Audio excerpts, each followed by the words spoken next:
The endgame difficulty ceilings of Borderlands titles, where present, are a key aspect to the progression of your character and build, being a more strict difficulty in which synergy is often king, making mastery and understanding of your Vault Hunter incredibly important to overcome the challenge. These are also often progressed through some sort of gameplay, which lets them also act as a piece of endgame content in themselves. In this video, I want to discuss exactly what it is about Borderlands 3's Mayhem Mode that makes it almost a perfect execution of this system, and exactly how it can be iterated on in the future to make it go from almost perfect to actually perfect. But to properly do that, I feel it's important to first go over the other iterations of this concept, starting out here with Borderlands 2's overpowered levels. Digistruct Peak was an area of Borderlands 2 added with the Ultimate Vault Hunter Upgrade Pack 2, which not only increased the overall level cap, but introduced a new leveling system in overpowered levels, or OP levels for short. Each OP level would scale enemies and weapon drops up an additional level, with there being 8 OP levels at release. With the level cap at the time being 72, this would mean that enemies and weapons would be scaled up to the equivalent of being level 80, while your Vault Hunter themselves wouldn't gain any additional health or skill points, still effectively being level 72 outside of gear and weapons. With the release of the Fight for Sanctuary DLC, the level cap was increased to 80, with OP levels gaining an additional 2 levels, for a total of 10, meaning the effective level of enemies and gear at OP 10 was now 90. Incredibly important to note with this is that in BL2, for each level enemies are above the player, they gain damage reduction. These are the values of that damage reduction at each additional level, with enemies at OP 10 averaging that 65 to 70% damage reduction mark. However, there are rare enemies that can get much higher than that. To progress through these OP levels, players would make their way to the previously mentioned Digistruct Peak, where the A History of Simulated Violence side quest can be started. This quest will take you through a run of the peak, where you will fight your way through various arenas and enemies, including some returning mini-bosses, where at the end you will be rewarded with an OP level as long as you completed the peak run at max level. Enabling that OP level and running the peak again will unlock the next, and so on. Each OP level has a unique peak, summoning specific enemies in specific areas and even unlocking new areas entirely at higher levels. This means that as you continue on, not only does the peak get harder, but it gets longer as well, with the whole arena being unlocked by OP 5, where each run ends with fighting OMG WTH, a sometimes tough boss that drops a guaranteed pearlescent. Alright, opinion time, and getting straight into it with the negatives because I have a lot more to say on that front. First off, the levels themselves are absolutely atrociously punishing in so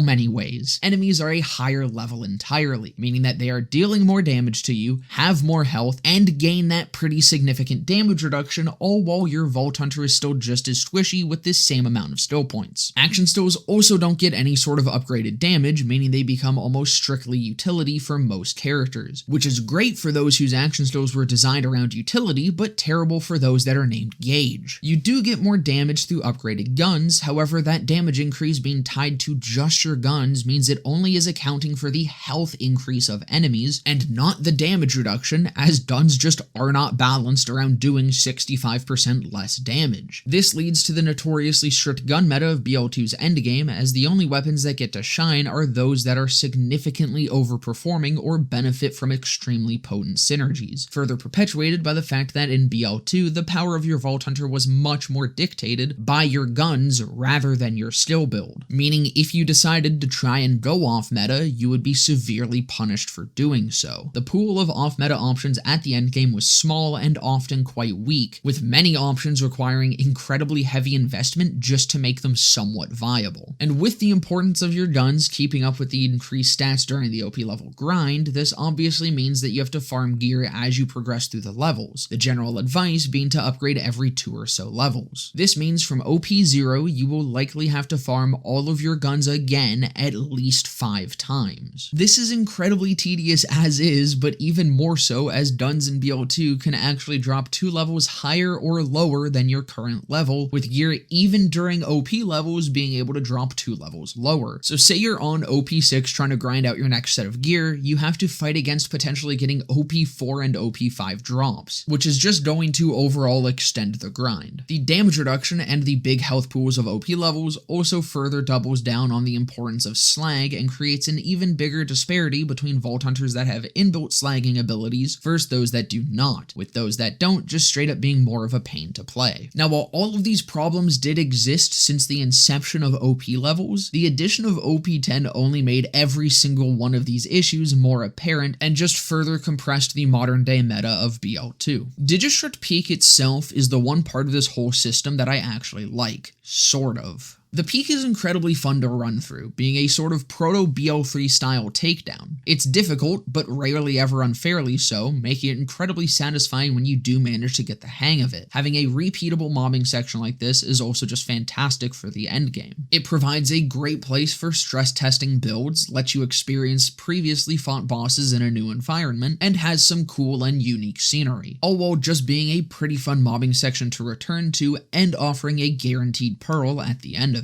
While grinding through the OP levels, it's also cool that you open up new areas and enemy spawns change as you progress, keeping things fresh. But keeping things fresh only goes so far, and my appreciation for the peak is mostly in hindsight, as I only ever enjoyed it after I'd already made it to max and done so a few times. It is a fun piece of content when you get to choose to do it, but having to run it 10 times with each run taking best case 30 to 40 minutes once you have the entire peak unlocked, where you have to farm all of your gear again every 2 or so OP levels, and having to start a run over from the start if you die once, it can be a rough grind and is incredibly frustrating when you're new to it, making it very prohibitive for a more casual player. Even more so considering the reward for hours of grinding out the same gear over and over again and running through 10 levels of the same map is a spongier, more strict endgame. While many of us see this as the next step in our grind and something to strive for, normal people see that and opt to just ignore OP levels entirely and maybe even go outside. While endgame content doesn't have to appeal to a more casual player, OP levels and the peak are the equivalent of getting someone used to a cold pool by dunking them headfirst into liquid helium and calling them a knuckle-dragging piss baby when their eyeballs freeze solid and roll out of their head. Now, while it was released after Borderlands 3, we are going to talk about Wonderlands' chaos levels first because they were almost entirely a good couple steps backwards from BL3, while having quite a few similarities with BL2. The endgame progression of Wonderlands came in the form of chaos levels. Each level would increase enemy HP and damage while providing increased EXP gain, currencies, and loot luck. There were also 4 additional tiers to weapons, being chaotic, volatile, primordial, and ascended. These were keywords affixed to weapons and gear, providing them with increased stats. As you progressed through the chaos levels, you would gain a higher chance at these tiers being applied to the gear that drops until you progress high enough to reach the next weapon tier, where the last tier's chance would begin to lower while the next would increase. Chaos levels started at a max of 20, though by the end of Wonderland's life cycle would be at 100. At Chaos 100, enemies would have 4,471%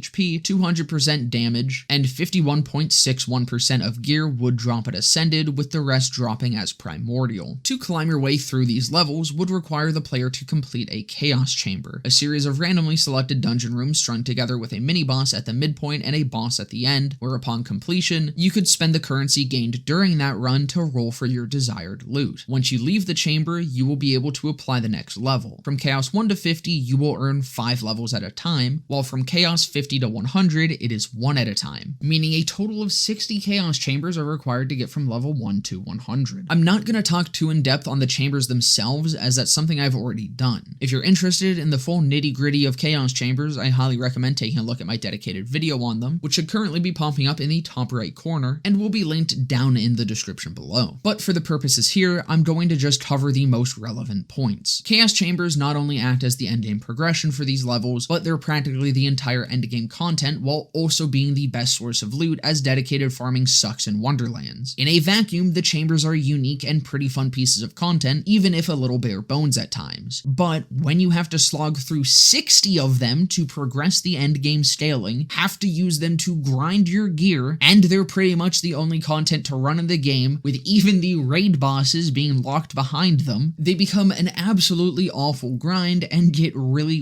boring really quickly. Also keep in mind, that 60 figure is if you're lucky enough to get the gear that you need as you go and get to sprint straight through them. Often you're going to need to farm gear, which means even more runs between actual progression. Grindy, boring, and kills what otherwise would have been a cool mode. But it's not just the method of progression, the actual system itself has its share of problems. While not as punishing as OP levels, Chaos levels at the higher tiers still heavily limited the meta. Originally, with Chaos 20 as the max, the meta had a hell of a lot of variety, and just about any class combo was able to make tons of different playstyles work. When it was increased to 35, there was a heavier focus on really using synergistic gear, but still a decent bit of freedom. But by Chaos 50 and later 100, which, side note, is still effectively the same as when 50 was the max, since when they went up to 100, they first nerfed 50, and 100 feels incredibly similar to how 50 used to feel. But that was where build diversity really died, and the entire endgame was once again similar to BL2, heavily compressed and made incredibly strict. The gear keywords are definitely important as you climb through the levels, and you do have to keep up with it to a degree, but the scaling on them isn't as punishing as the disparity between OP levels. A chaotic is going to get you further than an OP 1 gun would, and even at Chaos 100, primordials are still effective. That being said, while effective, the game is much easier when you get all your gear up to Ascended, which makes it incredibly annoying that even at Chaos 100, almost 50% of the gear that you get isn't as good as it could be simply due to you rolling the wrong fucking word. These keywords can also roll across everything, meaning all the gear that can be a real pain in the ass to get a good roll of, like amulets, rings, armor, etc., are affected by this system. That really nice armor with both of your classes on it you got as a chaotic? Yeah, unfortunately Gearbox is gonna spit in your mouth, call you a whore, and tell you to get back to grinding. And finally, we can talk about Borderlands 3's Mayhem Mode. After completing the final story quest of BL3, you unlock access to Mayhem Mode, able to be enabled from anywhere and with 10, technically 11 levels. Each level increases the health, shield, and armor bars of all enemies up to 10,000% at max. Each level also increases XP gain, currency drops, and loot luck. However, a lot of that is a bit buggy, so it can sort of be disregarded. Weapons and gear will also more often drop anointed as you progress through the levels, with every single drop at Mayhem 10 and 11 being anointed. Each Mayhem level also comes with modifiers, changing the gameplay in various ways. There's 4 levels to these modifiers, being easy, medium, hard, and very hard, with each level having a different assortment of these mods. For example, Mayhem 3 will have an easy and 2 medium modifiers, while Mayhem 10 has an easy, medium, hard, and very hard. These mods are able to be rerolled freely, but all of them will be rerolled each time you do. Mayhem 11 is unique in the way that it has the exact same enemy scaling as Mayhem 10, just without any of the modifiers. This also comes at the cost of the beneficial bonuses, but as previously mentioned, these are a bit buggy anyways. Weapons dropped on any Mayhem level also get a Mayhem level of their own, boosting up their damage. Shields, class mods, and artifacts do not get a Mayhem level. Some weapons entirely also only drop above certain Mayhem tiers, with a set of them being unlocked at Mayhem 4 and another at Mayhem 6. The final thing to note is that as you move up in Mayhem level, some things are affected by Mayhem scaling, a multiplicative damage bonus added to namely action skill damage to make sure that they can continue to hold up in those higher modes to still output damage. Progressing through Mayhem mode overall feels so much more reasonable and therefore enjoyable when compared to Chaos and OP levels. Chaos progression demands you complete at least 60 Chaos chambers, with OP levels forcing you to progress one at a time while having to grind weapons between every couple of those 10 Digistruct peak runs. Mayhem mode lets you progress at your own pace with no prerequisites aside from being able to kill enemies on that next level, allowing you to progress even faster as you become more and more experienced with the game, the Vault Hunters, and the various other mechanics. You get to choose whether you want to jump up 1 at a time, 4 at a time, or hell, just go straight to Mayhem 10 if you want to skip the grind entirely through Mayhem scaling shenanigans or vendor and chest farming. But not only is the grind more friendly to your time, I also just prefer the grind that is provided by Mayhem over any other system. And while it is easy to skip almost entirely as mentioned, even after 5k hours in the game and many characters that I have manually gotten from level 1 to Mayhem 10, I still opt to push through Mayhem without any sort of cheese a majority of the time, simply because I enjoy it. Routing out farms and getting stronger and stronger gear to jump up more levels at a time is just fun to me, and at this point, it only takes me a couple of hours at most anyways. I also just feel it fits the series as a whole the best, being all about the loot grind and getting those drops you want, rather than farming the same few weapons over and over again just to complete a section of mobbing with them. Progressing through the actual act of farming itself feels far more natural than farming to progress via trial, at least to me. That progression not being tied to completion of a piece of content I think is also for the better, because odds are I'm going to do it anyways if it exists. And doing it by choice is usually far more enjoyable and far more beneficial to it long term than being forced to do it many times in a row. Both the Chaos Chambers and Digistruct Peak suffered from this, as I mentioned, being amazing pieces of content on their own that have ended up feeling like absolute slogs due to being forced to do them over and over again to progress. As much as I love the Peak, I've been peaked out for quite some time now. Pushing through Mayhem Mode doesn't take away from any of the other endgame content available in Borderlands 3 because it's almost an entirely self-contained experience. This next part is also a little bit arbitrary, but I think it leads to it feeling more optional than OP